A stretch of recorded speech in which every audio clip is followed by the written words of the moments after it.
আজকের এই তাহসিনুল কুরআন মডেল মাদ্রাসার উদ্যোগে এই ওয়াজ মাহফিলের সম্মানিত সভাপতি মুফতি ইমদাদুল হক সাহেব সহ আরো যারা আলোচক আছেন, আপনাদের সকলকে সালাম।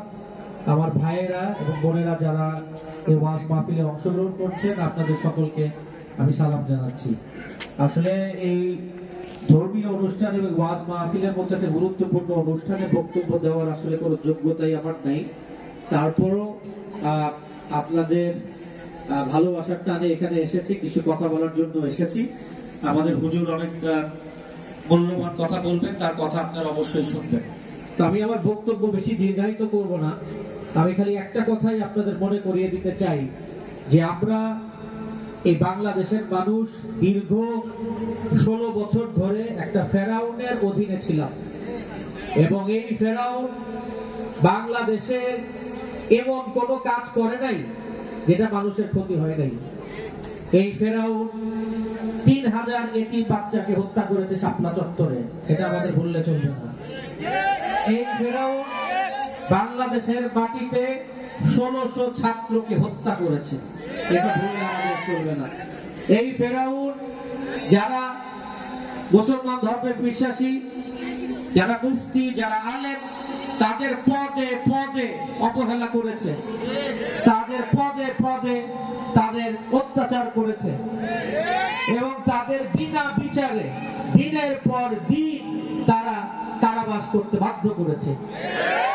আজকে আমাদের বললে চলবে না যে এই ফেরাউন আল্লাহ রসুলের কথা বলে হজ উমরায় গিয়েও বাংলাদেশের মানুষের উপর যে অত্যাচার করেছে, বাংলাদেশের মানুষের উপর যা যা ক্ষতি করেছে, এর জিনিস মানুষ কখনো ভুলবে না।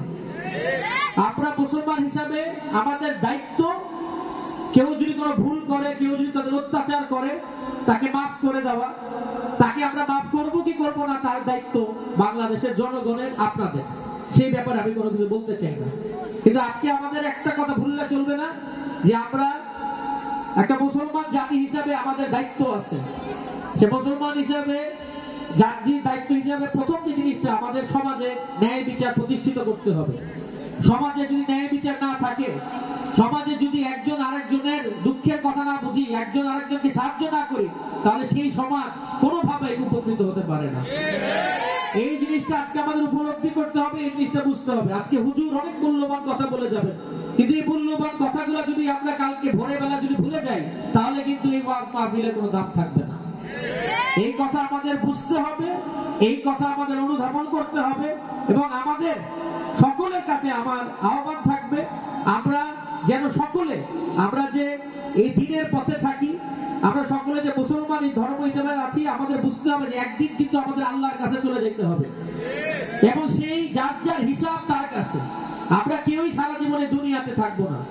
আমরা এই দুনিয়াতে কি কাজ করি, কি কর্ম করি, এর জবাবদিহি অবশ্যই একদিন আল্লাহকে দিতে হবে, হাসরের মাঠে আমাদের দিতে হবে।